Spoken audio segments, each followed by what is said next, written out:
In 1930, the world was breaking apart. Banks were collapsing, factories were closing, families were losing everything, and the future felt smaller every day. The Great Depression had begun, and most companies were fighting just to survive. And in the middle of that chaos, Cadillac made the most arrogant, bold, and unbelievable decision in automotive history. Instead of shrinking, instead of playing safe, instead of building cheaper cars for desperate people, Cadillac decided to build the most powerful, most luxurious, most untouchable machine America had ever seen. Not for the rich, not for the famous, but for the people whose money didn't feel the crisis at all. This is where the Cadillac V16 was born. When Cadillac revealed the V16, it wasn't a car, it was a declaration. Under the hood sat something nobody else dared to attempt. 16 cylinders working together in perfect balance. At a time when most cars had 4, maybe 6, if you were lucky, Cadillac doubled everything. More power, more smoothness, more presence. The engine was so refined that people said you couldn't even hear it running. You could balance a coin on the hood while it idled and it wouldn't fall.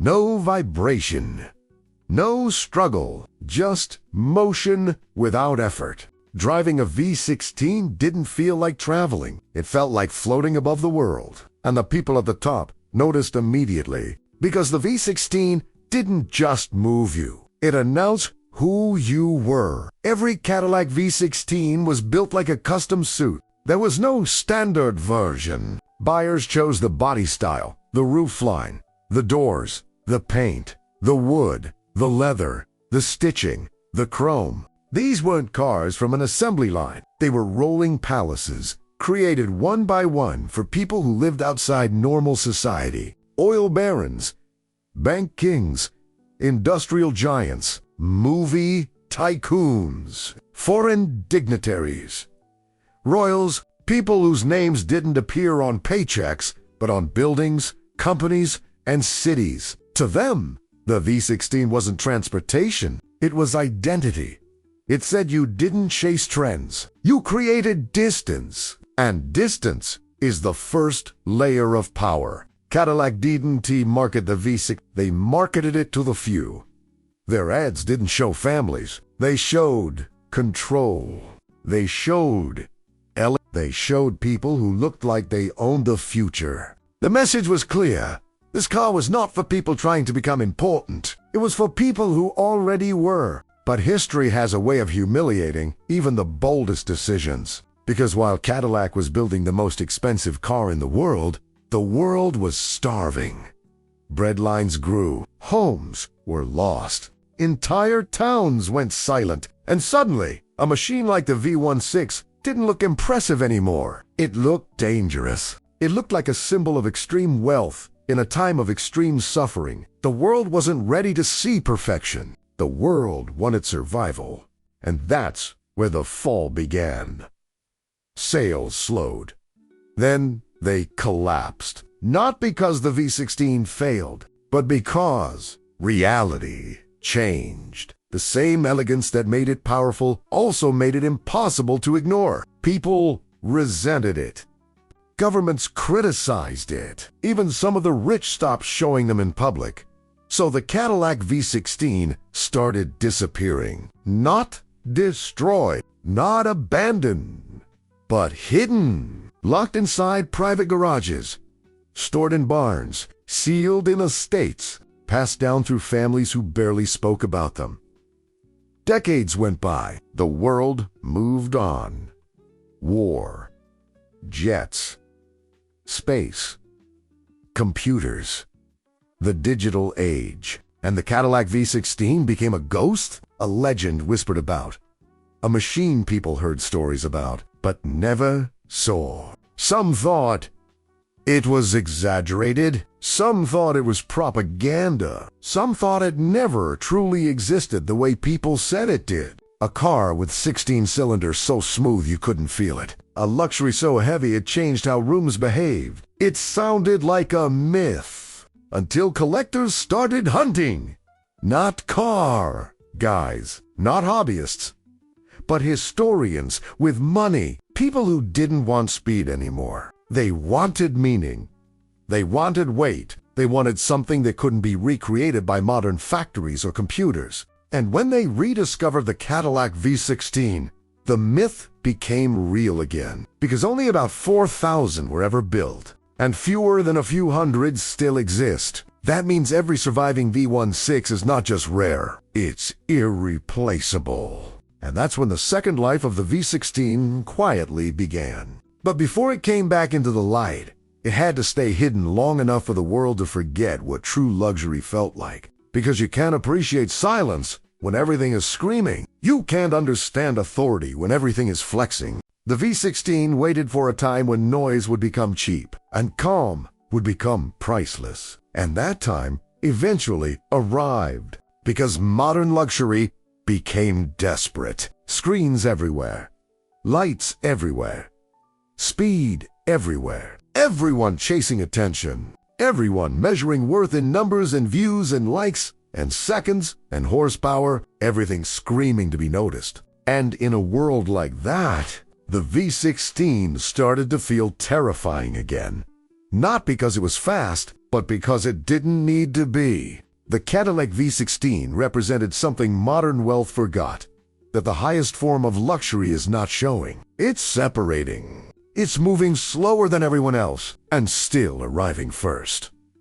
It's not proving, it's being. And that's what the V16 had always been. A machine built not to impress crowds, but to dominate rooms. And that's why the Cadillac V16 almost vanished from history. Not because it failed, but because the world wasn't ready to understand it anymore. It disappeared so that one day it could return to something more powerful than a car, a symbol. The Cadillac V16 didn't return to the world like a product. It returned like a presence. After decades hidden in silence, it came back into a reality that no longer understood calm. The world had become loud.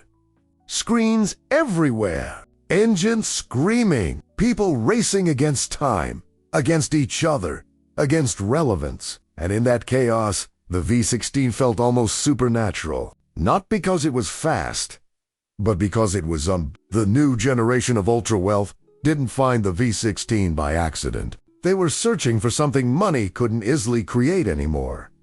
They'd already bought speed. They had already bought noise.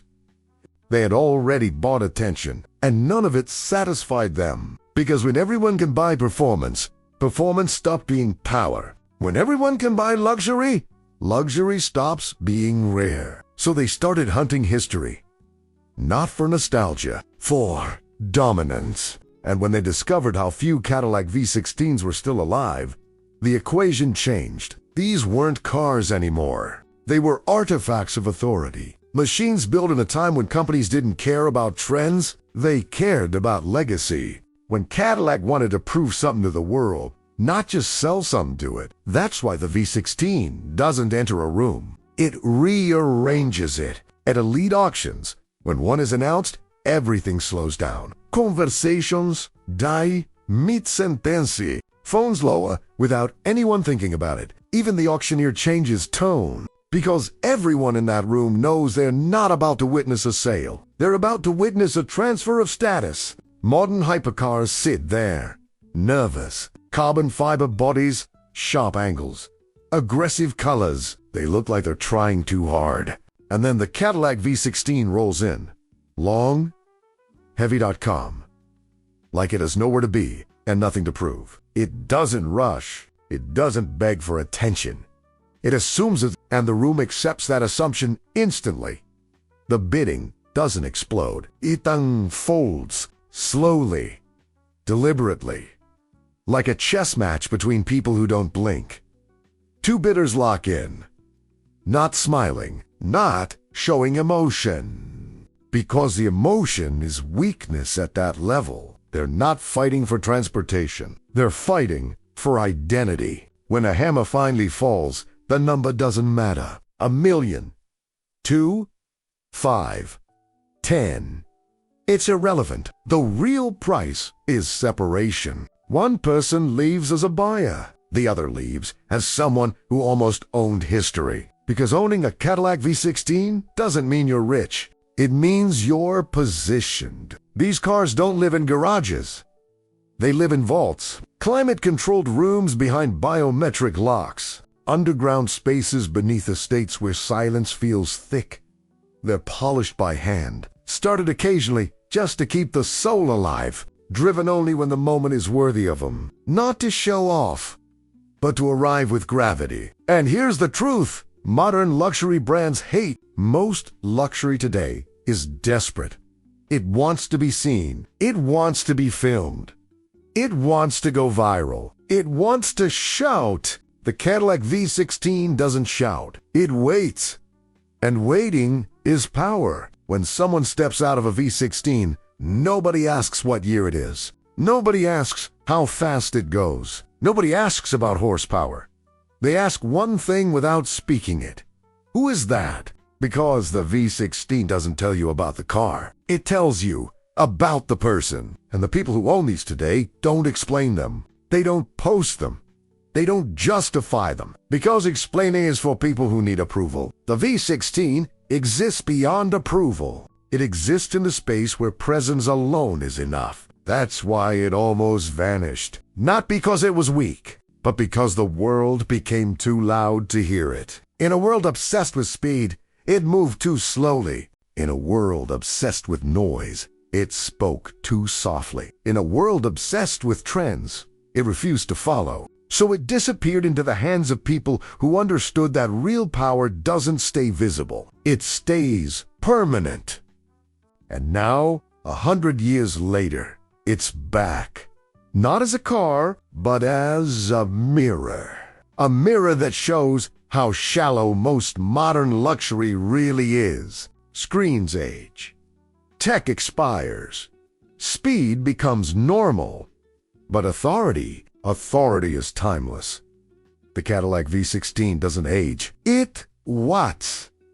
It watches empires rise. It watches fortunes explode. It watches trends die. And it stays, waiting for the next person who understands what silence actually costs. Because silence is expensive. Silence means you don't rush. You don't prove. You don't explain. You exist. And existence at that level is the highest form of luxury. That's why when a Cadillac V16 pulls into a private event, nobody runs to film it. They don't need proof. They need perspective. They need to remember what real power looks like. Not sharp, not loud, not fast, but calm, heavy, unmovable. And that's what the Cadillac V16 still is. Not a car. A reminder that the most powerful things in the world don't shout. They arrive.